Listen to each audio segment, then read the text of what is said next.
स्वामी जी, कृपया आप हमें अपने आध्यात्मिक जीवन के प्रारंभिक सफर के बारे में बताएं। आपके जीवन में जो भी घटना करी कर्म घटित हुआ जो आपको इस ओर लेके आया, सभी लोग जानना चाहते हैं उस विषय को। और आप आश्चर्य करेंगे कि संभवतः ऐसी घटना आपको सुनने को नहीं मिलेगी कि हमारे पिताजी के 3 पुत्र थे और उन्होंने एक दिन, हम लोग घर में बैठे हुए थे, मैं छोटा था, तो उन्होंने कहा कि मेरी बहुत बड़ी इच्छा है कि भगवान ने हमको 3 संतान दी है तो एक देश के लिए हो। तो बड़े भाई साहब सेना में थे। फिर उन्होंने कहा कि घर गृहस्थी वाले हैं तो एक व्यक्ति घर परिवार व्यापार ये सब संभाले, खेती बाड़ी संभाले। तो बीच वाले भाई साहब थे, उन्होंने कहा कि ये काम नहीं करूँगा, मैं संभालूंगा। कि हमारा जन्म ब्राह्मण परिवार में हुआ है तो हम चाहते हैं कि हमारा एक बालक धर्म रक्षा के लिए कुछ करे। और छोटे में ही मैंने दोनों हाथ उठा के कहा ये काम नहीं करें। ठीक है। तो स्वामी जी, आप जो पूरा अपना यात्रा का वो रहा, भ्रमण रहा, सनातन का ध्वज आप लेके लोगों को जागरूक कर रहे थे, तो कभी कोई ऐसा मोड़ आया जो आपको लगा हो कि मैंने गलत पथ चुन लिया, या चैलेंज कुछ ऐसा हुआ? गलत पक्ष चुन लिया ऐसा कभी नहीं, कभी नहीं। ऐसी परिस्थितियां आई, लेकिन उन परिस्थितियों में मेरे मन में ये कभी नहीं आया कि मैंने ये गलत किया। पर वो तो महाराज जी, आप मेरे से ज्यादा जानते हो कि वो फलदार वृक्ष को ही पत्थर लगते हैं क्योंकि उसने फल देना। आज इस विशेष अवसर पर हम आपके लिए एक महत्वपूर्ण और अद्वितीय बातचीत लेकर आए हैं। हमारे साथ हैं परम तपस्वी, परम पूजनीय, महानिर्वाणी अखाड़े के महामंडलेश्वर स्वामी चिदंबरानंद जी, जो अखिल भारतीय संत समिति के राष्ट्रीय मंत्री हैं, वर्ल्ड क्लाइमेट चेंज फाउंडेशन के ग्लोबल ब्रांड एम्बेसडर हैं। स्वामी जी का जो प्रयास है पर्यावरण को लेके, समाज को लेके, धर्म को लेके, समाज को गति देने को लेके, वो सच में एक अद्वितीय है। वो लोक पुरुष की भांति अंदर से स्ट्रॉन्ग है, तपस्या की अभिमूर्ति है, और प्रेम के सौहार्द का जो उनका वातावरण है वो अद्वितीय है, अलौकिक है। तो मैं अभिवादन करता हूं परम पूज्य स्वामी चिदंबरानंद जी का। स्वामी जी, आपको सादर सादर प्रणाम। स्वामी जी, कृपया आप हमें अपने आध्यात्मिक जीवन के प्रारंभिक सफर के बारे में बताएं।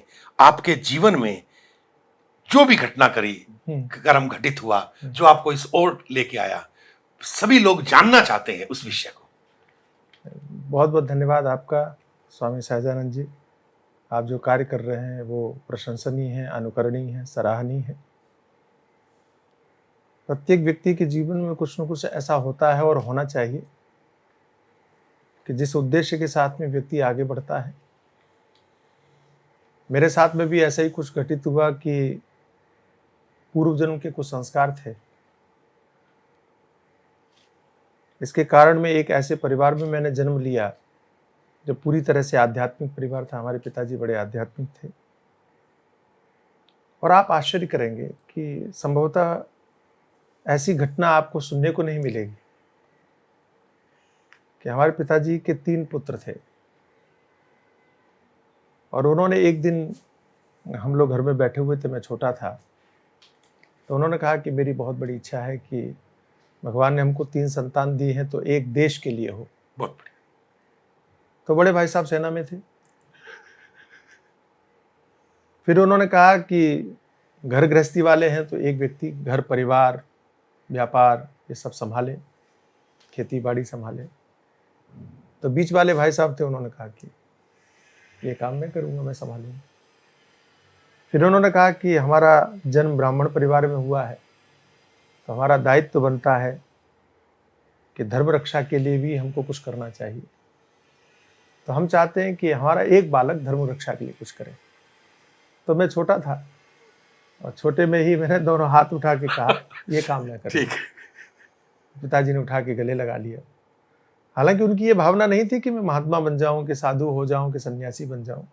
उनका अर्थ था कि मैं विद्या अध्ययन करूं, संस्कृत पाठशाला में पढूं और जैसे पंडित लोग कथा करते हैं उस तरह से मैं कथा करके धर्म का प्रचार करूं। लेकिन मेरे मन में था कि यदि हमने पिताजी को वचन दिया है तो घर परिवार रहेगा तो उलझ जाएंगे। आवश्यक नहीं है कि हम फिर उस वचन का निर्वाह कर सकें। ठीक। ऐसी स्थिति में हमने बचपन से ये संकल्प लिया कि नहीं, हम अपने आप को पूरी तरह से धर्म प्रचार के लिए समर्पित करेंगे। और ऐसा कुछ संयोग बना कि नैमिषारण्य में हमारे पूज्य चरण गुरुदेव भगवान, उनके यहाँ हमारे पिताजी ने दीक्षा लिया। उसमें भी एक संयोग बना, और इसे ही कहते हैं संयोग, कि वो एक मंच पे कथा प्रवचन कर रहे थे हमारे गुरुदेव, और कह रहे थे कि लोग स्वर्ण दान करते हैं, अन्न दान करते हैं, धन दान करते हैं, भूदान करते हैं, गोदान करते हैं, कन्या दान करते हैं, लेकिन क्या कोई ऐसा ब्राह्मण व्यक्ति है जो अपने बालक को धर्म रक्षा के लिए हमको दान दे? हमें आवश्यकता है। झोली भी फैलाई उन्होंने। और संयोग देखिए, हमारे पिताजी उस सभा में थे, हमारा संकल्प जानते ही थे, तो उन्होंने हमको हमारे गुरु जी को डाल दिया। तो मैं गुरुदेव के सानिध्य में आया। जन्म मेरा मध्य प्रदेश में हुआ। मध्य प्रदेश में कहाँ स्वामी जी? भिंड जिले में। भिंड ग्वालियर चंबल क्षेत्र बहुत प्रसिद्ध है। हालांकि चंबल की पहचान डाकुओं के लिए होती है, लेकिन उस क्षेत्र में भी मैं साधु के रूप में आया, ये अपने आप में एक बहुत बड़ी बात है।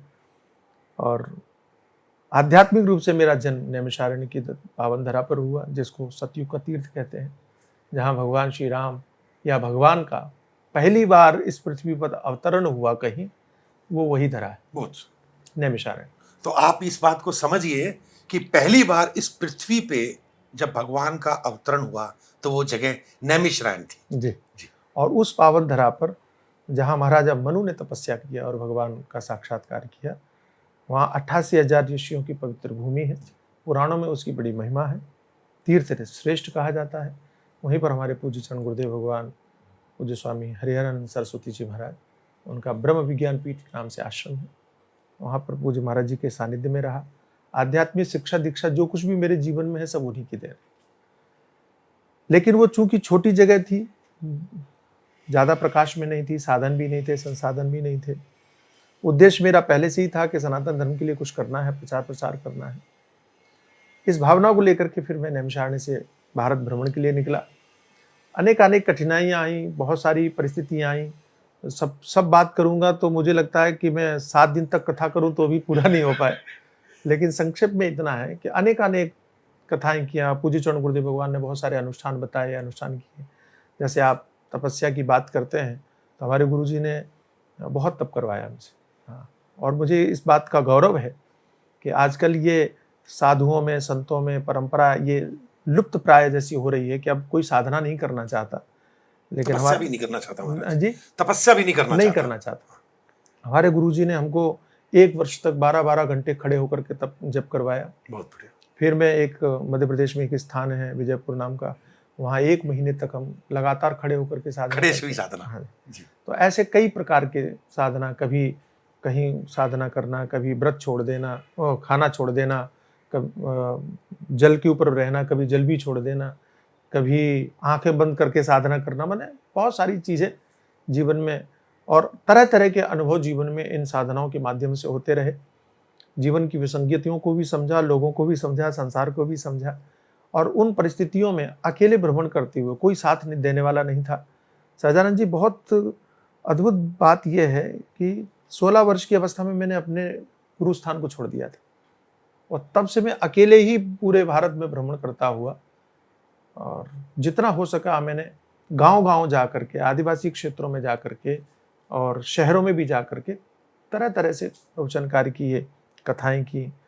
और फिर मैं मुंबई में 1995 में आया। तो आया तो किसी दूसरे कारण से था, लेकिन जब से ही मैं यहाँ स्टेशन पर उतरा, पता नहीं क्या मेरे मन में आया, और मैंने संकल्प किया कि मैं आज के बाद यहीं रहूँगा। मैं जानता भी नहीं था किसी, थोड़ा परेशानियाँ यहाँ भी आई, कठिनाइयाँ यहाँ भी आई, लेकिन संयोग ऐसा हुआ कि यहाँ हम रह गए। और मैंने सुना है कि मुंबई अगर 3 वर्ष तक आप रह जाओ तो ये शहर आपको नहीं छोड़ता। ठीक। तो तब से मैं यहाँ हूँ, और यहाँ आश्रम की स्थापना भी हुई, चित्त्यानंद आश्रम की स्थापना हुई। यहाँ पर भी जहाँ आप बैठे हैं अभी इस समय पर, यहाँ बहुत बुरी स्थिति थी। आप कल्पना नहीं कर सकते, जिस समय हम यहाँ आए 2004 में जब हम आए, तो यहाँ की स्थिति इतनी खराब थी। लोग धर्म क्या होता है, कथा क्या होती है, प्रवचन क्या, नहीं जानते थे। मुझे लगा कि सबसे ज़्यादा आवश्यकता इसी क्षेत्र को है। हम यहाँ आए, यहाँ कथाएं आरंभ की। आज आप देखोगे इतना बदलाव है। यहाँ प्रतिवर्ष हम कार्यक्रम करते हैं, वार्षिकोत्सव, और कभी आपको बुलाएंगे, आप देखना लगभग 5,000 लोग इकट्ठे होते। तो मुंबई जैसे शहर में प्रतिवर्ष अगर इतने लोग इकट्ठे हों तो ये बड़ी बात है, बड़ी बात है। और उसमें व्यवहार में परिवर्तन, लोगों के जीवन के व्यवहार में परिवर्तन बहुत हुआ। हर जगह श्री हरिहर सेवा समिति के नाम से समितियां बनाई और लोगों को, चाहे वो पर्यावरण हो, चाहे वो जीवन को जीने की स्थिति हो, सबसे बड़ी बात जो हमने की है, हिंदू एकता, सामाजिक एकता, हमारे सनातन धर्म के प्रति निष्ठा और समर्पण, इन चीज़ों को माध्यम बना करके, यानी पर्यावरण, हिंदू एकता, सामाजिक सामरस्यता, इन चीज़ों को लेकर के सनातन धर्म को मजबूत करने का कार्य हमने किया। बहुत सुंदर। तो स्वामी जी, आप जो पूरा यात्रा का वो रहा, भ्रमण रहा, सनातन का ध्वज आप लेके लोगों को जागरूक कर रहे थे, तो कभी कोई ऐसा मोड़ आया जो आपको लगा हो कि मैंने गलत पथ चुन लिया, या चैलेंज कुछ ऐसा हुआ? नहीं, गलत कभी? हाँ, गलत पक्ष चुन लिया ऐसा कभी नहीं हुआ, कभी नहीं हुआ। कभी नहीं हुआ। जब भी हमने जो पक्ष चुना, यद्यपि लोगों ने थोड़ा सा इस तरह से टांग खिंचाई किया, कि गालियां दी, कि धमकियां दी, कि अपमानित किया, ऐसी परिस्थितियां आई, लेकिन उन परिस्थितियों में मेरे मन में ये कभी नहीं आया कि मैंने ये गलत किया, और मैं अपने स्टैंड पर वो तो महाराज आप मेरे से ज्यादा जानते हो कि वो फलदार वृक्ष को ही पत्थर लगते हैं क्योंकि उसने फल देना। समस्या एक यहाँ ये है कि जिस समय पर हम ये कोट करते हैं, कहावत जो आपने कहा कि फलदार वृक्ष को ही पत्थर लगते हैं, इस कहावत को गलत लोग भी अपने पक्ष में यूज कर लेते हैं। कि कोई व्यक्ति गलत कर रहा है, आप उसको टोक रहे हो, तो उनके समर्थक कहेंगे कि ये फलदार है इसलिए आप इनको मार रहे हैं। ठीक। सच्चाई ये नहीं है। सच्चाई है कि मैं अपनी बात कहता हूँ, और मैं ऐसा समझता हूँ कि प्रत्येक व्यक्ति को अपने जीवन में, सार्वजनिक जीवन में कम से कम इतनी तटस्थता रखनी चाहिए कि उसको व्यक्तिगत कोई शत्रुता नहीं रहनी चाहिए, व्यक्तिगत कोई भेदभाव नहीं रखना चाहिए। हम जो भी बात करें सैद्धांतिक बात करें, हमारा विरोध हो तो सैद्धांतिक हो, हमारा समर्थन हो तो सैद्धांतिक हो। हमें किसी व्यक्ति से लगाव नहीं, हमें किसी व्यक्ति से विरोध नहीं, व्यक्ति से कोई मतलब ही नहीं, हमारा विरोध केवल सैद्धांतिक होना चाहिए, ऐसा मैं मानता हूँ। तो बहुत सारी ऐसी परिस्थितियां आई जिस समय पर हमने, चूंकि मुरारी बापू एक बहुत बड़ा नाम है, बहुत बड़ा नाम है, आपने पूछा है तो मैं अभी बता रहा हूँ, और उन्होंने सनातन धर्म के प्रचार प्रसार के लिए बहुत कुछ काम किया होगा, हम उसमें कहीं उनको गलत नहीं ठहराते, लेकिन उन्होंने एक बहुत बड़ी गलती की, बहुत बड़ी भूल की कि वो सनातन धर्म के मंच से, कथा के मंच से, व्यासपीठ से अली मौला गा रहे हैं, अल्लाह गा रहे हैं, इनका कीर्तन करवा रहे हैं, और जो विधर्मी जिन्हें हम कहते हैं, म्लेच्छ जिन्हें हम कहते हैं, उनकी महिमा का बखान कर रहे हैं। तो मुझे कहीं ना कहीं लगा कि पीड़ा हुई, और वो पीड़ा इसलिए हुई क्योंकि व्यासपीठ की मर्यादा, पवित्रता खंडित हुई। वो तो ठीक ही है, लेकिन आप इतना बड़ा नाम है, अगर उस मंच से आप इस तरह की बातें करेंगे तो जो सुनने वाले हैं वो कितने बड़े भ्रमित होंगे, वे तो निश्चय ही नहीं कर पाएंगे। वो आए हैं रामकथा सुनने के लिए, आप उनको मोहम्मद की महिमा का गान सुना रहे, ये तो अनुचित है। तो मैंने बीड़ा उठाया और मैंने उसका विरोध किया। उस विरोध में मुझे बहुत सारी कठिनाइयों का सामना करना पड़ा, और हमको इस आश्रम को उड़ाने की धमकी दी गई, हमको मारने की धमकी दी गई, हमसे यहाँ तक कहा गया कि आप आश्रम से बाहर निकल करके देखो, किसी शहर के नाम लेके कहे गए कि वहाँ आप आ नहीं सकते हो। मैंने कहा मैं आऊँगा भी, मैं सोशल मीडिया पे डालूंगा भी, जिसको करना है जो करना है करिए, लेकिन मैं गलत नहीं।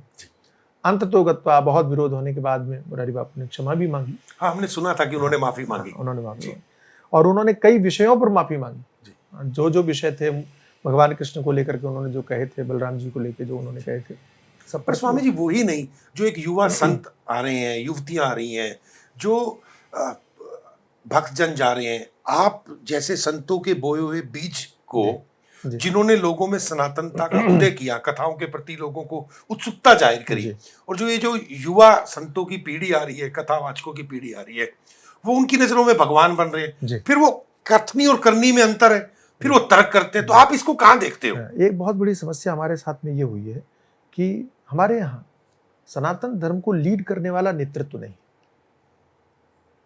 ये विडंबना है। पहले हमारे यहाँ आचार्य पीठ हुआ करती थी, लेकिन उन्होंने भी अपने व्यवहारों से इस तरह से माहौल खड़ा कर लिया कि लोगों की उनकी पर श्रद्धा नहीं रही। तो कोई गाइडेंस नहीं, कोई संस्था नहीं है कि जहाँ से निर्देशित हो हर चीज कि भाई ऐसा किया जाना चाहिए, ऐसा होना चाहिए, ऐसी परंपरा, ऐसी मर्यादा है। इसका अभाव होने से सब मनमानी करने लगे। दूसरी विडंबना ये हुई कि मुरारी बापू जैसे लोग आदर्श चरित्र बन गए, तो जो भी कथा करने जाए वो उसको लग रहा है कि उनकी नकल करो तो हम आदर्श, हम आदर्श, क्योंकि वो आदर्श है, उनको मान करके उन्हीं की तरह नकल करने लगे, उन्हीं की तरह गाना गाने लगे, उन्हीं की तरह फिल्मी गाने मंच पर, डम डम डिगा डिगा मौसम भीगा भीगा, ये फिल्मी ये गाने, हाय अल्लाह में, ये गाने जो हैं रामकथा के मंच पर गाए जा रहे थे, केवल उनको नकल करते हो, क्योंकि मुरारी बापू गा रहे हैं तो भाई वो इतने बड़े नाम है तो हम भी गाएंगे, हमको कौन मना करेगा। और उस विडंबना ने ऐसा माहौल कथाकारों और आयोजक जो है वो केवल भीड़ देखते हैं, तो आयोजक भी उन लोगों को बहुत तो देने लगे, और पैसा, मीडिया, आयोजन, इन्होंने धर्म का सत्यानाश कर दिया। इन्होंने ऐसे ऐसे लोगों को धर्माचार्य के रूप में प्रतिष्ठित कर दिया, कथाकार के रूप में प्रतिष्ठित कर दिया, जिनको धर्म के विषय में धा भी नहीं पता है। विडंबना हमारी है। पर वो आम जो भगत है उनका क्या कसूर? उनको नहीं, उनकी गलती बिल्कुल नहीं, उनकी गलती बिल्कुल नहीं, लेकिन उनकी गलती ये है, मैं आपको कह रहा हूँ, आम जनता की भी गलती है। आम जनता की गलती है कि मैं आपसे पूछता हूँ स्वामी जी कि आप अगर किसी मंदिर में दर्शन करने के लिए जा रहे हैं कि वहां भगवान का दर्शन करेंगे, और वहां भगवान की जगह अगर आपको कुछ और दिखाई पड़े और फिर भी आप दर्शन कर रहे हो, फिर भी दक्षिणा चला रहे हो, तो उसमें आपकी गलती है कि नहीं? बिल्कुल है स्वामी जी। मेरी बात समझ रहे हैं आप? मैं जो कहना चाह, जैसे मान लीजिए कि आप राम जी के दर्शन करने मंदिर में गए, लेकिन जब मंदिर में पहुंचे तो आपने देखा कि वहां ईसा मसीह की मूर्ति लगी है, तो आप तो गए थे राम जी के दर्शन करने, आपको दिखाई क्या पड़ रहा है? राम तो ईसा मसीह की मूर्ति। तो आपको वापस आना चाहिए कि भाई ये तो हम तो भगवान का नाम समझ के आए थे, यहाँ पर ये किसने मूर्ति बिठा दी, ये तो गलत बात है, ये तो हमारे साथ धोखा है, तो आपको उसका बहिष्कार करना चाहिए। तो आम जनता को देखना चाहिए कि हम कथा सुनने गए राम जी की, राम कथा लिखी हुई है वहां की, राम कथा हो रही है मुरारी बापू की, और राम कथा सुनने गए वहां अली मौला गवा रहे, तो आपको विरोध करके उठना चाहिए कि भाई हम कथा सुनने आए थे, आप ये कौन सी गुट्टी पिला रहे हो। तो सामान्य जनता, हमारा हिंदू समाज इतनी मूर्खता कर बैठता है कि उसको इतना बोध नहीं रहता है कि हम किस बात का विरोध हमें करना चाहिए कि नहीं करना चाहिए। इतनी गलती इन लोगों की है। बाकी लोगों की गलती इसलिए नहीं मानता हूं कि कोई चकाचौंध ऐसी है, भीड़ भाड़ ऐसी है, वो धर्माचार्य बैठ जाते हैं, और जो वास्तव में ज्ञानी हैं, कि वास्तव में धर्मात्मा हैं, कि वास्तव में तपस्वी हैं, कि वास्तव में योग्य हैं, कि वास्तव में मंत्रों की जानकार हैं, उनको कोई पूछने वाला नहीं, उनको कोई जानने वाला नहीं। और एक बात आप समझिएगा कि कोई व्यक्ति चमत्कारों के नाम पर, कि गलत टुटकेबाजी के नाम पर एक बहुत बड़ा आचार्य बन जाता है, कि बहुत बड़ा प्रसिद्धि प्राप्त कर लेता है, और उसकी प्रसिद्धि में फंस करके किसी को धोखा होता है, तो गालियां वो उनको देता है जो सही है। बिल्कुल ठीक, ये हो रहा है स्वामी जी, ये हो रहा है। बिल्कुल। अब आप जैसे मान लीजिए कि सही रूप से किसी को महामृत्युंजय यंत्र प्रदान करें, कि मंत्र प्रदान करें कि भाई इसका प्रयोग करो, इसको स्थापित करो, तो तुम्हारे घर में शांति आएगी, शिव जी की कृपा होगी, सब ठीक होगा। आपको महत्व नहीं देंगे, महत्व देंगे टुटकेबाज वालों को, और उनकी टुटकियों से अगर उनका काम नहीं हुआ, धोखा मिला, तो गालियां आपको देंगे कि सब ऐसे ही होते हैं। बिल्कुल, ये विडंबना हो। बिल्कुल। स्वामी जी, आध्यात्मिकता के संदर्भ में आज के समाज में पर्यावरण संरक्षण की आवश्यकता को आप किस प्रकार देखते हैं? सहजानंद जी, बहुत बढ़िया बात पूछी आपने। आज के संदर्भ में तो ये प्रासंगिक और आवश्यक है ही। हमारे पौराणिक काल से हमने जितना पर्यावरण को महत्व दिया है, संसार में किसी ने नहीं दिया। बिल्कुल। और भारतवर्ष ने भी यदि अपने पौराणिक ग्रंथों की कथाओं को सत्य माना होता, आदर्श माना होता, तो आज पूरा विश्व इस पर्यावरण की समस्या से जूझ नहीं रहा होता। ग्लोबल वार्मिंग जिसे हम परेशान है, सारी दुनिया परेशान है, उससे जूझ नहीं रही होती। एक प्यारी कथा सुनाए आपको। श्रीमद् भागवत में वर्णन आता है कि एक प्राचीन बरी नाम के राजा थे, उनके 10 लड़के थे, उनको प्रचेतागण कहा जाता था। वो तपस्या करने चले गए। नारद जी के उपदेश से प्राचीन बरी को वैराग्य हो गया, तो वो वन में चले गए। राज्य में कोई रहा नहीं, तो पृथ्वी पर वृक्ष हो गए, पेड़ ही पेड़। आपके लिए बड़ी प्रेरणादायक कथा है। जब प्रचेतागण तप करके लौट के आए, तो उन्होंने देखा कि हमारे राज्य में तो वृक्ष ही वृक्ष हो गए। तो उनको बड़ा क्रोध आया। क्रोध में आकर के उन्होंने वृक्षों को काटना शुरू किया। अच्छा। हाँ। तो चंद्रमा पृथ्वी पर उतरे, और चंद्रमा ने कहा कि भाई ये तुम गलत कर रहे हो, क्योंकि ये वृक्ष जो है वो हमारे जीवन के लिए, यानी हमारा जीवन है, ये वृक्ष हमारा जीवन है। अगर वृक्ष नहीं रहेंगे तो जीवन नहीं होगा। हजारों वर्ष पूर्व हमारे ऋषियों ने पुराणों की कथाओं में ये कहा कि वृक्ष हमारे लिए जीवन है। यदि आप वृक्ष नहीं रखेंगे तो आप अपना जीवन समाप्त कर रहे हैं, नष्ट कर रहे हैं। यदि इन कथाओं को हमने आदर्श माना होता, तो आज दुनिया वृक्षों से रहित नहीं होती, वृक्ष लगाने के लिए हमको प्रेरणा नहीं करनी पड़ती। और केवल एक कथानक नहीं, हमारा संपूर्ण अध्यात्म देखिए, हम नदियों की पूजा करते हैं, हम पर्वत की पूजा करते हैं, हम वृक्षों की पूजा करते हैं, और हमें लोग ढोंगी और रूढ़िवादी पकड़ते कहते थे। हमें रूढ़िवादी कहते हैं। हम कितने वैज्ञानिक हैं, हम कितने साइंटिफिक हैं, लेकिन हम रूढ़िवादी हो गए, हमें ढोंगी कह देते हैं, हम पाखंडी कह देते हैं। अरे भाई, हमने पर्यावरण की रक्षा के लिए अध्यात्म का सहारा नहीं लिया। कई लोग कहते हैं हमने अध्यात्म का सहारा लिया, ये शब्द सुधारने पड़ेंगे। हमने पर्यावरण की शुद्धि के लिए अध्यात्म का सहारा नहीं लिया, अपितु कहना यह चाहिए हमारा अध्यात्म ही पर्यावरण से जुड़ा हुआ है। हम पर्यावरण को छोड़ करके आध्यात्मिक नहीं हो सकते, इस बात को आप मार्क कर लीजिए। पर्यावरण को छोड़ करके हम आध्यात्मिक नहीं हो सकते। यदि आप आध्यात्मिक हैं तो आप पहले पर्यावरणवादी, पहले पर्यावरण की रक्षा करेंगे, प्रकृति की रक्षा करेंगे। जी स्वामी जी, आपके अनुसार महामृत्युंजय यंत्र और रुद्र यज्ञ जो इस महाकुंभ 2025 में हो रहा है, और ये कैसे पर्यावरण में पूरे संत समाज का, पूरे विश्व का एक मंथन कर सकता है? जी, शिव पुराण में एक कथा आती है कि भगवान जो शंकर हैं उन्होंने 8 रूप बनाए। 8 रूप बनाए, ठीक। उनके अष्टावतार हैं, उनके दशावतार हैं, उनके 11 रुद्र हैं, 12 अवतार हैं, 12 ज्योतिर्लिंग जी, अनेक अवतार हैं शिव जी। उन्होंने 8 अवतार बनाए अष्टमूर्ति के रूप। प्रकृति के 8 रूप हैं, प्रकृति रष्टधा, ऐसा श्रीमद् भगवद गीता में आता है। प्रकृति कितने रूप में? 8 रूप। भगवान ने कितने रूप बनाए? 8 रूप बनाए। यानी भगवान शंकर मूलतः प्रकृति के रक्षक है, और वो 8 रूप क्या कर रहे हैं? प्रकृति के 8 रूपों की रक्षा करने के लिए भगवान ने अपने रूप बनाए। तो भगवान शंकर तो साक्षात प्रकृति के रक्षक हैं, भगवान शंकर तो साक्षात पर्यावरण के रक्षक हैं। यदि उनका यंत्र वहां कुंभ में स्थापित होगा, यदि उनका यज्ञ कुंभ में होने वाला है, तो ये तो अपने आप में पर्यावरण की ही रक्षा के लिए होगा। इससे बढ़िया तो संदेश कुछ हो ही नहीं सकता। क्या बात जी। तो स्वामी जी, आप वहां पर जो 2025 महाकुंभ है, जिसमें सभी संत इस विषय को लेंगे कि आने वाला जो समय है कि उसमें हम पर्यावरण की जो स्थिति देख रहे हैं वो बड़ी भयावह है। टेम्परेचर बढ़ रहा है, श्वास मिल नहीं रहे हैं, पक्षी कम हो गए हैं, जल, तीसरा विश्व, चौथा विश्व आपको जल के ऊपर होता नजर आ रहा है।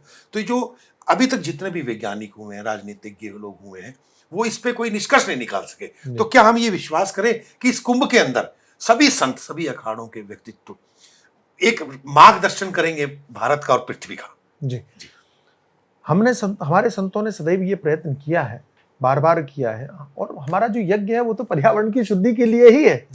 मूलतः जो यज्ञ का उद्देश्य है, ये तो विज्ञान भी सिद्ध कर चुका है कि यज्ञ की जो आहुतियों से जो धुआं फैलता है वो पर्यावरण को शुद्ध करता है।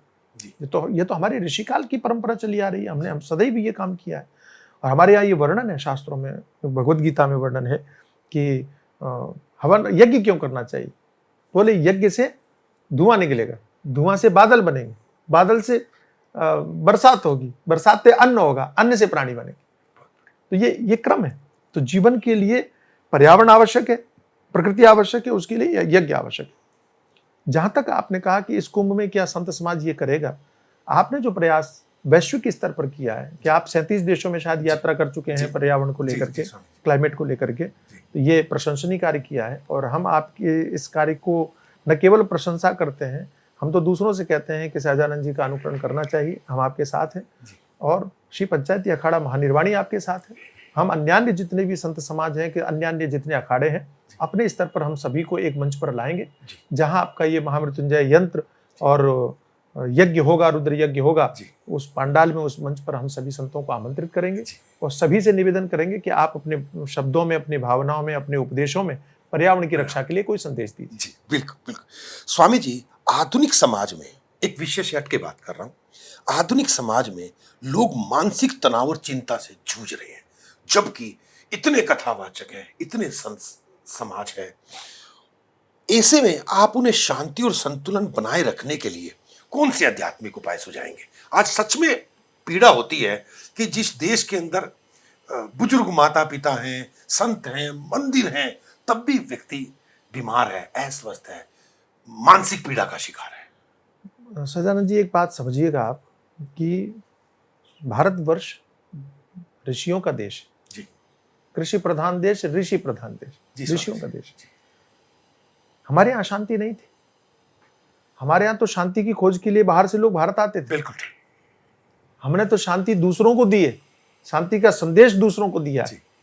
लेकिन आज भारतवर्ष विडंबना से जूझ रहा है, उसका कारण एकमात्र है कि हमने पश्चिम का अंधानुकरण किया। पश्चिम से जो बातें हमको सीखनी चाहिए थी वो नहीं सीखी, जो नहीं सीखनी चाहिए थी वो सीख ली। हमने खान पान बिगाड़ लिया, हमने रहन सहन बिगाड़ लिया, हमने उद्देश्य बिगाड़ लिए, हमने रुचि बदल दी, हमने प्रकृति बदल दी। और उसका सबसे मूल कारण यह है कि जब हम स्वतंत्र हुए, मुझे क्षमा करना, देश स्वतंत्र हुआ, उस समय पर एक ही बात हमारे मन में बिठाई गई, रोटी कपड़ा और मकान। हमने केवल यही अपने जीवन का लक्ष्य बना लिया। और ये ध्यान रखिएगा कि जीवन में कभी भी सांसारिक भौतिक संसाधनों पर निर्भर होकर के आप शांति प्राप्त नहीं कर सकते। शांति प्राप्त कर सकते हैं अपने कर्तव्यों का पालन करके, धर्म का पालन करके। आपने अपने बुजुर्गों से सुना होगा, बड़े बूढ़े लोगों से सुना होगा कि पहले लोगों के पास में धन कम था लेकिन शांति थी। अब लोग संपन्न ज्यादा है लेकिन अशांति है। माता पिता को साथ में नहीं रख सकते, ये विडंबना हो गई। बिल्कुल ठीक है। हमारे इतने बड़े बड़े परिवार हुआ करते थे, उसका कारण एक है। कारण यह है कि हमने धर्म को महत्व देना कब कर दिया, हमने सत्य को देना महत्व देना बंद कर दिया। आप कहते हो कि बहुत सारे कथाकार हैं, इतने सारे मंदिर हैं, इतने सारे तीर्थ हैं, लेकिन उसके बाद में भी शांति नहीं है। अरे भाई, इन कथाकारों की भीड़, कथा सुनने के लिए जो भीड़ जा रही है वो भी धर्म के लिए नहीं जा रही ना। ये सोचते हैं कि वहां जाएंगे तो वहां जाकर के हमको ये चमत्कार मिल जाएगा, उस चमत्कार से हमारे पास में पैसा आ जाएगा। बहुत बढ़िया, बिल्कुल सही कह रहे हो महाराज। मूलतः वहां भगवान से जुड़ने कोई नहीं जा रहा, मूलतः वहां धर्म से जुड़ने कोई नहीं जा रहा, क्योंकि धर्म से बिल्कुल सही। और ना ही ये लोग जो कथा कहने वाले लोग हैं जो धर्म से जोड़ रहे हैं, नहीं जोड़ रहे, क्योंकि उनको खुद ईश्वर बन रहे हैं। उनको तो ये मतलब है ना कि भैया हमने सामने वाले से कह दिया कि हमको 25 लाख रुपए दे, तो तुम भाड़ में जाओ, तुमको क्या करना है, क्या लेना देना। आप ये अंदर की बात है, लेकिन आज कहूंगा मैं आपसे, शेयर करूं कि एक कथाकार है, मैं उनके पास में बैठा हुआ था और उनके एक भक्त बैठे थे सामने, चर्चा होने लगी, कुछ बात होने, तो हमसे कहते हैं क्या है, मैं तो शराब पीता हूं। उस कथाकार के सामने बैठ के बोल रहे हैं कि मैं तो शराब पीता हूं, इसमें क्या बुराई। तो मुझे आश्चर्य हुआ, अच्छा जिनके सामने ये बात वो कह रहे हैं वो उनको रोक भी नहीं रहे कि तुम मेरे सामने क्यों कह रहे हो, कम से कम मेरे सामने तुम मत बोलो। ये कितनी बड़ी विडंबना है। तो ऐसा क्यों हो रहा है? ऐसा इसलिए हो रहा है कि भाई हमें मालूम है कि सामने वाला हमको पैसा दे रहा है, वो कुछ भी करे, हमें लेना देना नहीं, तो हम उसको धर्म से जोड़ ही नहीं रहे। हमें अपने पैसे से मतलब है, वो सोच रहा है कि पैसे के कारण महाराज से जो चाहो करवा लो। इसीलिए महाराज जी आजकल मैसेज वायरल होता है कि भाई कुछ ना करो, बाबा बन जाओ। तो सभी राजनेता भी नीचे होंगे, सभी वो भी नीचे होंगे। हालांकि तब भी बाबा बनना आसान नहीं है। बिल्कुल, ये कहने के बाद में भी आसान नहीं है, मजाक आप कितना भी उड़ा लो। बिल्कुल। और सच बात यह है कि महात्मा होना बहुत बड़ी बात होती थी। और एक बात बताएं आप कि जिस समय पर लोग ये मजाक उड़ाना शुरू किए कि महात्मा बन जाओ, कुछ नहीं करने की जरूरत है, तब महात्मा बहुत थे। जब से ये मजाक बन गया तब से महात्मा दिखते नहीं है। बिल्कुल, अब साधु कम हो गए। बिल्कुल सही। और महात्मा आज भी नहीं है। ये जितने कथाकार के रूप में आपको दिखाई पड़ रहे हैं, ये महात्मा नहीं है भाई, मुझे क्षमा करो। ये सब कथा का व्यापार करने वाले लोग हैं। ये मुझे कष्ट होता है कहने में, क्योंकि हमारे ही लोग हैं, अपने ही लोग हैं, उनके विषय में टीका टिप्पणी करने से हम लोगों के अंदर में गलत संदेश देंगे। लेकिन मैं एक बात कहा करता हूं कि यदि धन के लिए धर्म होगा तो हम अपने धर्म की ही हानि करेंगे। बिल्कुल सही। धर्म के लिए धन की आवश्यकता है कि धन नहीं होगा तो आप यज्ञ कैसे, अभी आप महामृत्युंजय यंत्र की स्थापना करोगे, कुंभ में रुद्र यज्ञ करोगे, बिना धन के हो जाएगा? संभव नहीं है। आप 37 देशों में गए जाकर के और क्लाइमेट चेंज के लिए प्रयास कर रहे हैं, तो बिना पैसे के आप 37 देश घूम सकते हैं क्या? धन की आवश्यकता तो है ही है। रहन सहन भी आपका ठीक होना चाहिए, स्वस्थ भी होना चाहिए। ऐसा नहीं कि आप कैसे भी रह जाओ, बीमार पड़ जाओ तो आप कुछ नहीं कर सकते हो।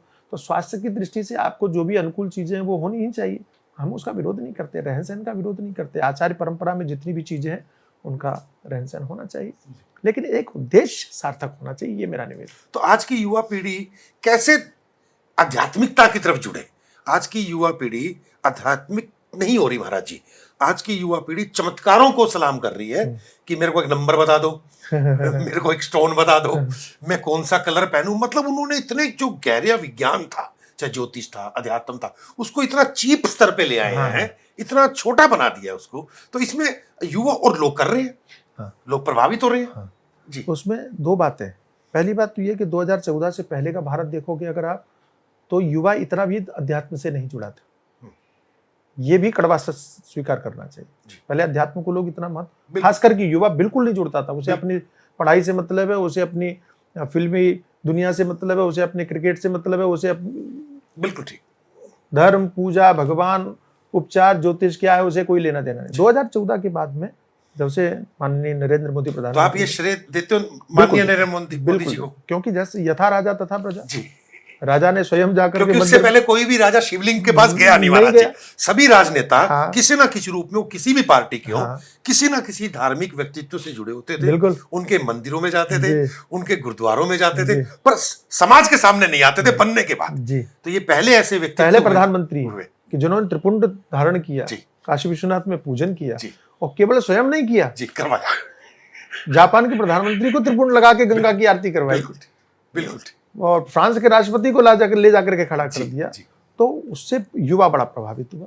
अच्छा, किसी भी देश में जाते हैं, जहां जाते हैं वो अपने कल्चर को महत्व देते हैं, अपने संस्कृति को महत्व देते हैं, तो उससे युवा प्रभावित हुआ, प्रभावित होकर के आध्यात्मिक हुआ।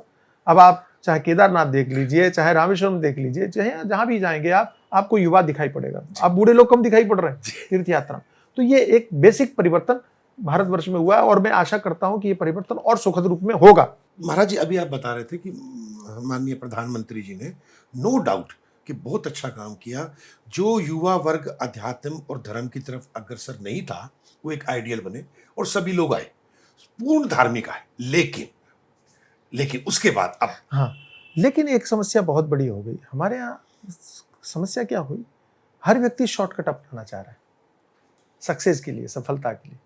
आदमी को एक बात समझ में आ गई है कि बिना पैसे के कुछ हो नहीं सकता, और पैसा वाला बनने के लिए लंबा रास्ता कोई चुनना नहीं चाह रहा, क्योंकि इतना इंतजार करना पड़ेगा, फिर पता नहीं क्या होगा। और व्यक्ति की इस प्रवृत्ति का लाभ ढोंगियों ने उठाना शुरू कर दिया कि भाई, जैसे मान लीजिए कि मुझे पता है कि सामने वाला जो है वो शॉर्टकट चाह रहा है, वो जल्दी पैसा कमाना चाह रहा है, लेकिन वो पैसा कमा नहीं सकता, ये हम भी जानते हैं। हम उसको लॉलीपॉप देते हैं कि भाई ये तुम ये उपाय कर लो, फलाना कर लो, ढिमका कर लो, ऐसा कर लो। अब 100 लोगों को कहेंगे, एक आदमी का तो असर करता ही है। उसी एक आदमी को हाथ पकड़ कर वो कहता है देखो इसको लाभ हुआ, और बस उसकी ख्याति होने लगती है। सारी दुनिया को लगता है कि हमारा भी काम हो जाए। होता किसी का नहीं है, एक आदमी का। तो स्वाभाविक रूप से इन टुटकों से किसी की जिंदगी बननी होती तो वो सबसे पहले तो अपने परिवार वालों की जिंदगी बना लेते, अपने रिश्तेदारों की ही जिंदगी बना लेते, अपने गांव वाले की ही जिंदगी। आप थोड़ा सा कल्पना कीजिए, यदि किसी टुटके से किसी का जीवन बदलता होता तो सारे रिश्तेदारों को वो अपने जीवन क्यों नहीं बदलवा लेते, क्यों नहीं अच्छा कर लेते? लेकिन नहीं हो पा रहा है क्योंकि वो जानते हैं कि ये प्रैक्टिकल नहीं है। लेकिन 100 लोगों को अगर हम बताएंगे तो एक व्यक्ति सफल हो। इसी धोखेधड़ी के चक्कर में, आज ढोंग के चक्कर में सारा धर्म बर्बाद हो रहा है, सारी युवा पीढ़ी बर्बाद हो रही है। तो हम आपके इस पॉडकास्ट के माध्यम से ये संदेश तो जरूर देना चाहेंगे, युवाओं को भी देना चाहेंगे, सच्चे पथ पर चलो। हमारे माननीय प्रधानमंत्री नरेंद्र मोदी जी कहते हैं सफलता का कोई शॉर्टकट नहीं होता।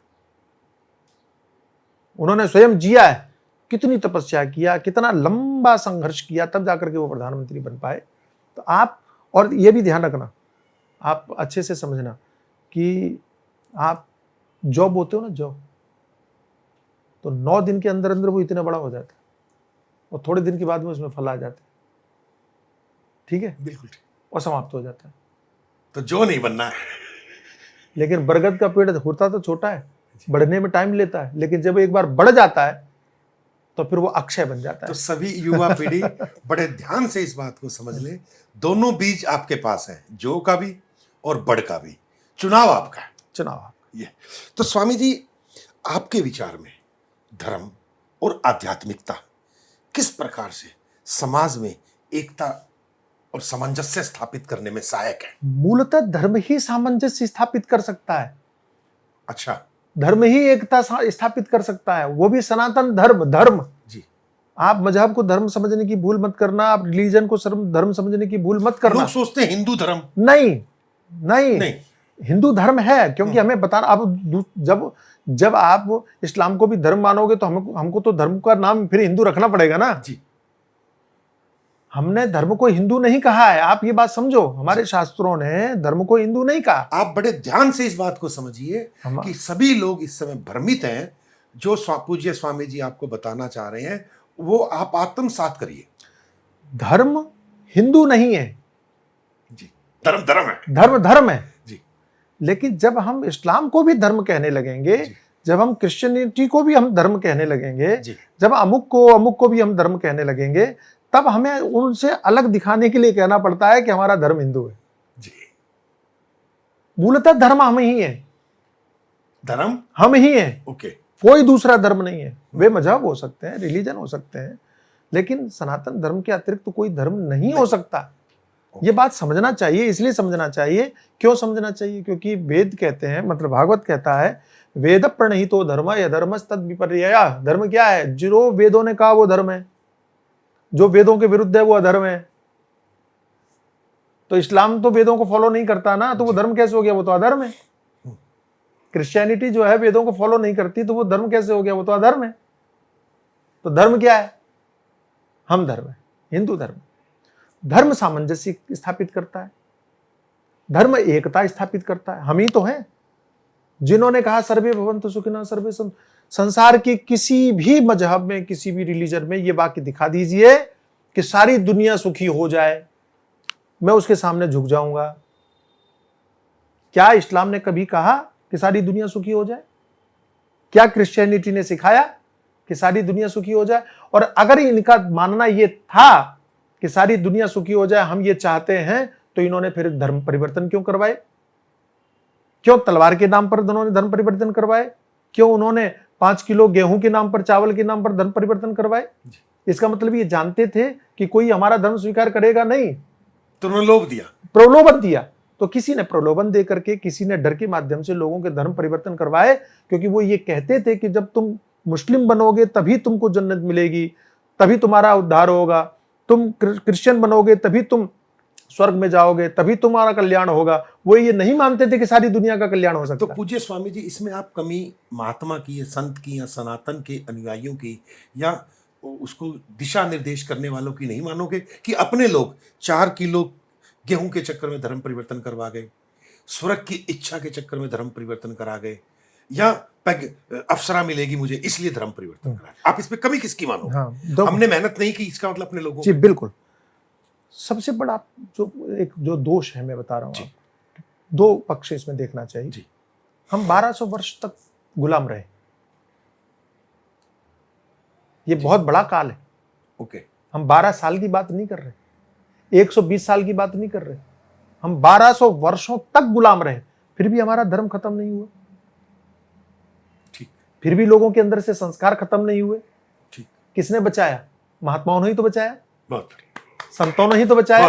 गांव गांव में रह करके जो धर्म को बचाने का कार्य किया, वो हमारी महान परंपरा ने ही तो बचाया। बिल्कुल सही। हम उन संतों को दोष कैसे दे सकते हैं? लेकिन जब हम स्वतंत्र हुए, और ध्यान रखना, स्वतंत्रता से पहले हमारे धर्म की हानि इतनी नहीं हुई जितनी की स्वतंत्रता के बाद हुई।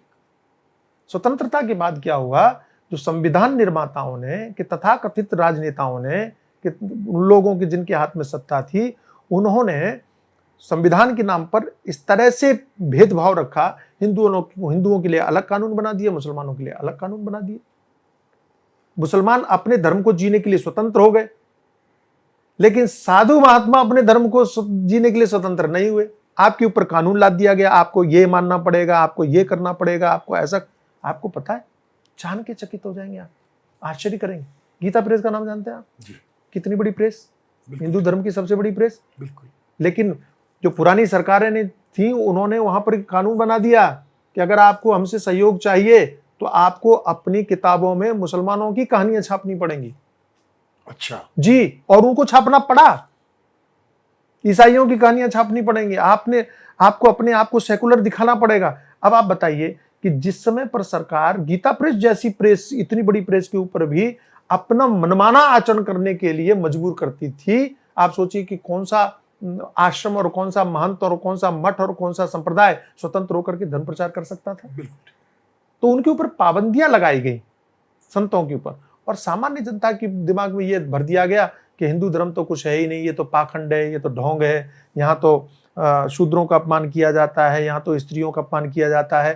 सामान्य आदिवासी भोले भाले लोग और बेचारे थोड़ा सा लालच देखे और बेचारे भ्रमित हो गए। तो दोष सबका है थोड़ा थोड़ा, लेकिन सबसे बड़ा दोष राजनीति का है। राजनीति सबसे बड़ा दोष राजनीति का है। दूषित राजनीति ने इस देश में धर्म को खत्म कर दिया, इस देश को नष्ट कर दिया। देश के टुकड़े हुए राजनीति के कारण, धर्म की हानि हुई राजनीति के कारण। आज हम अगर हिंदू धर्म, सनातन धर्म सबसे ज्यादा प्रताड़ित है तो राजनीति के कारण। राजनीतिक परिदृश्य में यदि हिंदू एकजुटता दिखा ले तो अगर हम 10 साल के अंदर 500 वर्ष की पीड़ा को समाप्त करते हुए अयोध्या में राम मंदिर बना सकते हैं, तो अगर हम एकजुट दिखा लें तो हम पूरे भारतवर्ष को 1200 वर्षों की गुलामी से क्यों नहीं निकाल सकते। परंतु महाराज जी, जैसे मान लो भारत में 546 एमपी हैं, उनके विरोध में, उनके पक्ष में 3000 लोग मुख्य रूप से चुनाव लड़ते हैं। उन 3000 लोगों के साथ कोई ना कोई गुरु है, सनातन का ही गुरु है। तो राजनीति जो आप कह रहे हो कि वो बुरी हुई, राजनीति की वजह से धर्म का ह्रास हुआ, उन राजनीतिज्ञों को आशीर्वाद भी तो वो संत ही दे रहे हैं। हम जब प्रधानमंत्री नरेंद्र मोदी जी से मिलने गए थे, आप साथ में थे। बिल्कुल ठीक। मैंने एक बात पूछी थी और हमारी चर्चा चल रही थी, आपने देखा ही, मैं काफी संवाद कर रहा था उनसे, मेरी काफी बात हुई। जी बिल्कुल। उन्होंने जाते ही सबसे पहले क्या कहा था? उन्होंने सबसे पहले कहा था कि भारतवर्ष का महात्मा चाह जाए तो क्या नहीं कर सकता। बिल्कुल ठीक। कहा था, बिल्कुल कहा था। और उन्होंने फिर धीरे से यह भी कह दिया कि आप लोग करते क्यों नहीं। ठीक है, बिल्कुल ठीक है। वर्तमान समय में संतों की बहुत बड़ी गलती है जी, ये मैं मानता हूं। मैं एक मंच पर था, मैं आपको बता रहा हूं, मैं एक मंच पर था और वहां हमने जो है नरेंद्र मोदी जी की एक बात का उल्लेख कर दिया, तो हमको तुरंत टोक दिया माइक में कि आप उनका नाम मत लीजिए। मैंने कहा क्यों? तो कहा कि कांग्रेसी भी हमारे शिष्य हैं, वो बुरा मान जाएंगे। तो जिस समय पर आप अपने स्वार्थ के चक्कर में सत्य को कहने से चूकेंगे तो धर्म की ही हानि होगी। आप धर्म की पूजा कर ही नहीं रहे, आप धर्म को महत्व नहीं दे रहे, ये तो पीड़ा है।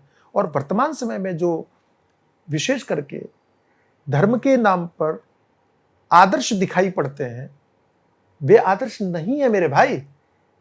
ठीक, आप धर्म की चिंता करते हुए 37 देशों में घूम रहे हो ना, बिल्कुल ठीक है, लेकिन आपको पता है ये तथाकथित धर्मवादी जितने हैं ना, ये सब आपकी टांग खींचेंगे कि आप विदेश कैसे गए, आप तो महात्मा ही नहीं। ठीक, वो ये नहीं देखेंगे कि आप इतना कितना अच्छा काम कर रहे हो। ठीक, वो आपकी टांग खिंचाई करेंगे। इन धर्मात्माओं ने, महात्माओं ने, महापुरुषों ने कुछ नहीं कहा। जब केरला में कौन सा मंदिर है वो, सबरीमला, वहां पर जब कोर्ट ने निर्णय आया, एक भी महात्मा सामने आया? केरला में गाय काट दी गई चौराहे पर, कोई सामने आया? हम लोगों ने विरोध किया, तब बाद में शंकराचार्यों के वहां से फिर लिखित में पेपर में निकला। लेकिन किसी शंकराचार्य ने कहा क्या कि चलो केरल चलो? बंगाल में इतनी हत्याएं होती हैं, किसी शंकराचार्य ने कहा कि चलो हिंदुओं को बचाने के लिए वहां चलो? तो क्यों नहीं? लेकिन अयोध्या में मंदिर जब भूमि पूजन हो गया, मंदिर का निर्माण हो गया, उद्घाटन हो गया, उसके विरोध में सारे शंकराचार्यों ने फरमान जारी कर दिया। क्या पीड़ादायक नहीं है? और आप पूछ रहे हो क्यों नहीं? क्योंकि सबके स्वार्थ है। हमने धर्म को महत्व नहीं दिया। आपको मालूम है, अभी एक जो शंकराचार्य बने बैठे हैं अभिमुक्तेश्वर, कोर्ट ने उनके ऊपर प्रतिबंध लगा रखा है। वो शंकराचार्य नहीं है, लेकिन पैसा बोलता है, मीडिया बोलता है, सब उनको शंकराचार्य मान रहे हैं। क्या कहा था उन्होंने पता है आप?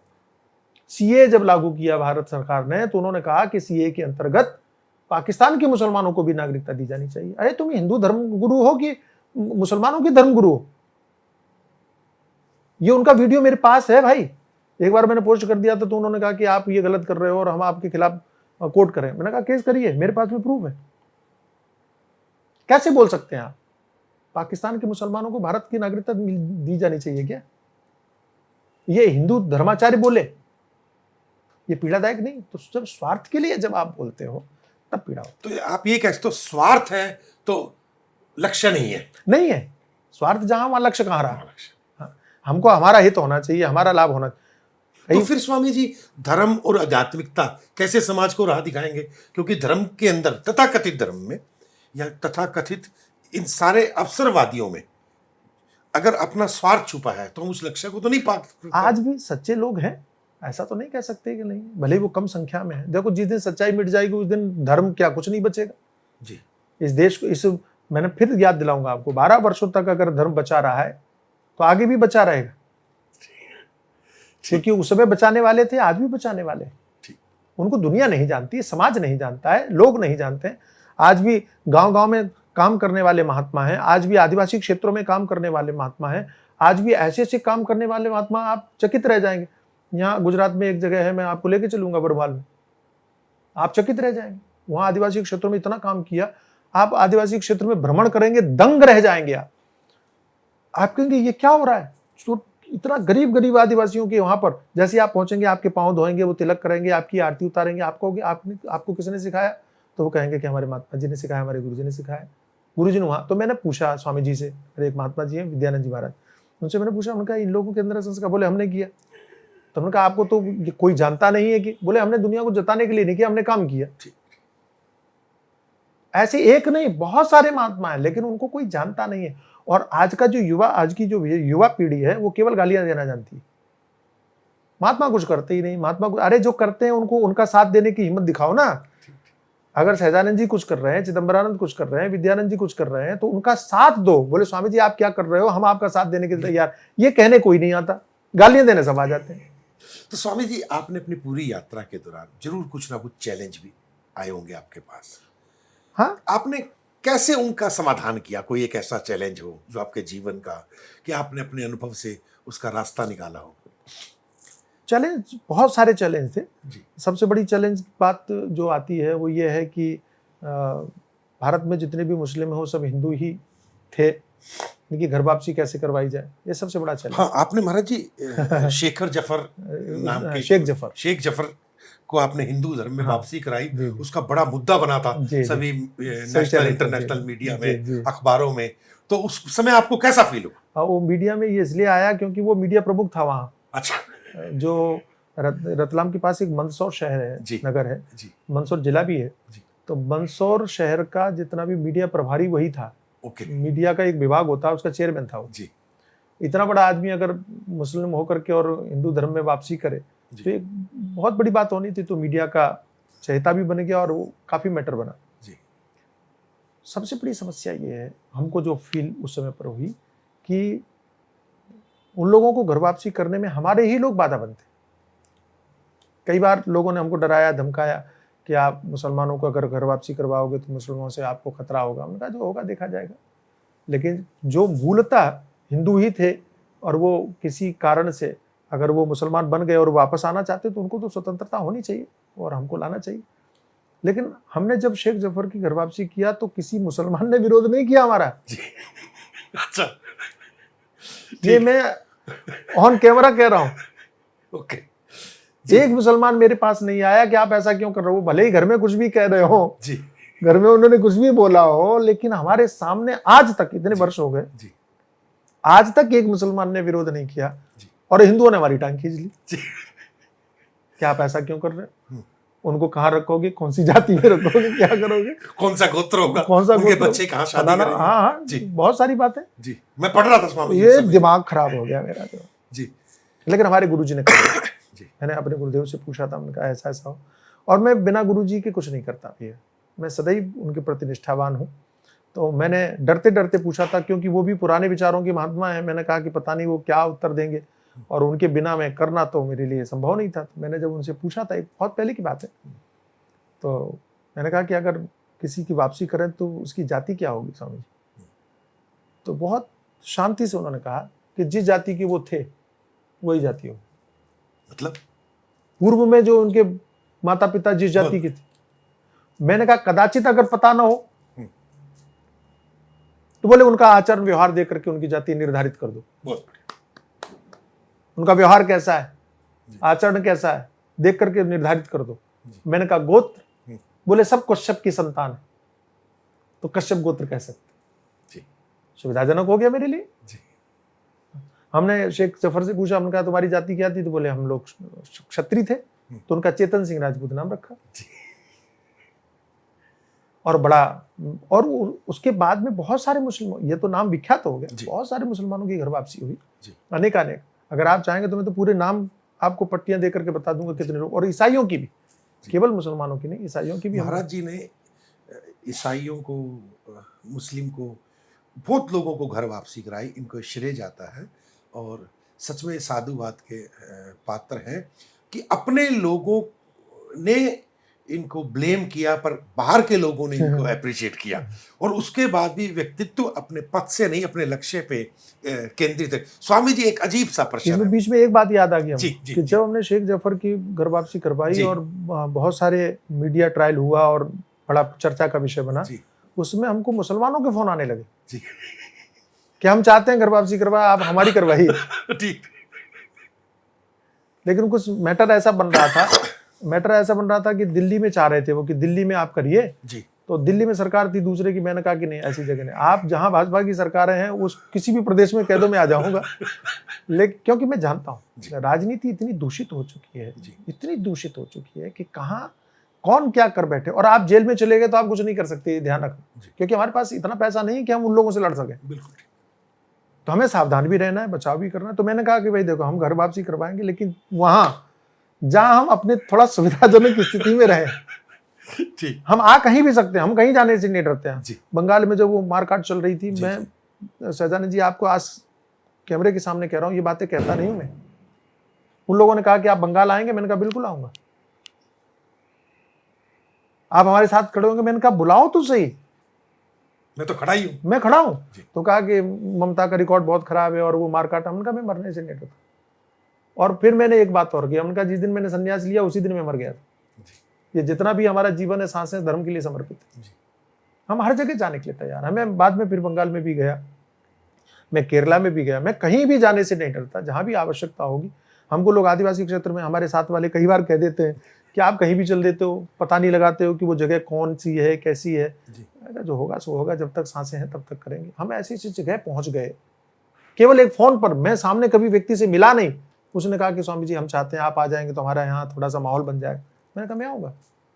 स्वामी जी आजकल सोशल मीडिया पर, इंस्टाग्राम पे कुछ जो सनातन धर्म को रिप्रेजेंट करने वाले या कथावाचिका हैं, वो विख्यात, काफ़ी कथावाचिका विख्यात है, वो बिल्कुल ही मतलब संस्कृति को उन्होंने जैसे आग लगा दी। ये बात फैक्ट है, ये सत्य है ये बात, कि वो कहते हैं कि महावारी नॉर्मल बातें हैं, मतलब जो फिजूल की बातें, और लोग उनसे प्रभावित हो रहे हैं। तो इसको लेके आपको पीड़ा नहीं होती, या इसको लेके कोई सनातन धर्म में कोई दंड का प्रावधान नहीं बनाया? हाँ, ये बात और ध्यान रखना कि जया किशोरी को बहुत है स्वामी जी। जया किशोरी का नाम सबसे प्रमुख है, जी। जिसने ये इंटरव्यू में कहा, पॉडकास्ट में कहा, जी। मासिक धर्म अशुद्धि नहीं, और जो तर्क दिए उन्होंने, हाँ। वो कुतर्क है। इतना विचित्र बात है। आप एक वो कह रहे हैं कि उसी रक्त से अगर मनुष्य सिंचित हुआ है, गर्भ सिंचित हुआ है, तो वह पवित्र कैसे हो सकता है? अरे भाई, वो मलमूत्र से ही तुम्हारा अन्न जो है वो पोषित होता है खाद के रूप में, तो क्या तुम मलमूत्र को अशुद्ध नहीं मानोगे? मलमूत्र तो मलमूत्र ही रहेगा ना। तो इसके पीछे क्या रीजन है कि उनमें समझ नहीं है? नहीं, समझ सब है, सब समझ। तो फिर वो क्यों करते हैं? आधुनिकतावादी बनने के लिए, वामपंथी विचारधारा को पोषित करने का काम कर रहे हैं व्यासपीठ के मंच पे बैठ करके ये लोग। ठीक। ये धूर्त मानसिकता के लोग जी। इनको हिंदू संस्कृति से कोई लेना देना नहीं जी। हिंदू धर्म से कोई लेना देना नहीं, हिंदू की महान परंपरा से कोई लेना देना नहीं, क्योंकि ये पारंपरिक तरीके से शिक्षित नहीं है। जी, जी, बिल्कुल। इन्होंने कभी भी परंपरा से शिक्षा ग्रहण ही नहीं की, कभी गुरु का नाम नहीं लेती, क्योंकि गुरु है ही नहीं कोई। ये दुनिया भर को गुरु का महत्व बताएंगे। क्या शास्त्र पढ़ते हैं, कौन से शास्त्रों का इन्होंने अध्ययन किया? शास्त्रों को अगर देखते, और मुझे पीड़ा कब होती है कि राम मंदिर पर व्याख्यान देने विरोध करने वाले शंकराचार्य जैसे लोग भी ऐसी बातों का विरोध करने के लिए कभी सामने नहीं आते। अगर वो 2-4 शब्द बोल दें इन लोगों के विरुद्ध, और वो कहें कि इन लोगों का बहिष्कार करना चाहिए, समाज को संदेश तो जाए कम से कम। लेकिन इनका विरोध करने के लिए मेरे जैसा व्यक्ति मिलेगा जो गालियां खाने के लिए तैयार बैठा है।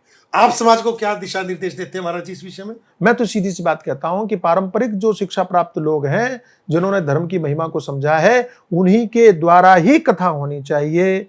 जो धर्म के इतर, धर्म के विरुद्ध विधर्मी होकर के विधर्मियों का आचरण करने वाला हो, वामपंथी मानसिकता के व्यक्ति हो, मनमाना आचरण करने वाला हो, चाहे वो कोई भी हो, कोई भी, आप उनका बहिष्कार करें। सीधी और सपाट बात। हम केवल महत्व धर्म को देते हैं। हमारे लिए सर्वोपरि शास्त्र है, हमारे लिए सर्वोपरि धर्म है, हमारे लिए सर्वोपरि परंपरा है, गुरु परंपरा। गुरु परंपरा के माध्यम से जो आपने शिक्षा ग्रहण की है, उस शिक्षा को अगर आप संदेश देंगे तो ही वो फलवती होगी। भाई, आप एक बात बताइए शहजानंद जी, कोई भी डॉक्टर वो किताबें पढ़ के कह दे, बोले मैंने डॉक्टरी पढ़ ली, मैं इलाज कर दूंगा, कोई इलाज कर सकता है? बताइए। नहीं कर सकता महाराज जी। सब कहेंगे डिग्री कहां दिखाओ। बिल्कुल ठीक। इसका मतलब है आपने कहां से पढ़ा वो पता होना चाहिए। पर्टिकुलर वो कॉलेज, वो क्या बोलते हैं, यूनिवर्सिटी मालूम होनी चाहिए कि आपने कहां से डिग्री प्राप्त की, तब आप डॉक्टर बन सकते हैं।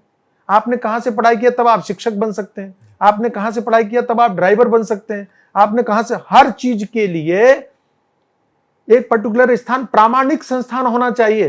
लेकिन कथा कोई भी कर सकता है, ये क्या मतलब हुआ? कथा भी आपको परंपरा से सीखनी चाहिए, कथा भी आपको गुरु से सीखना चाहिए।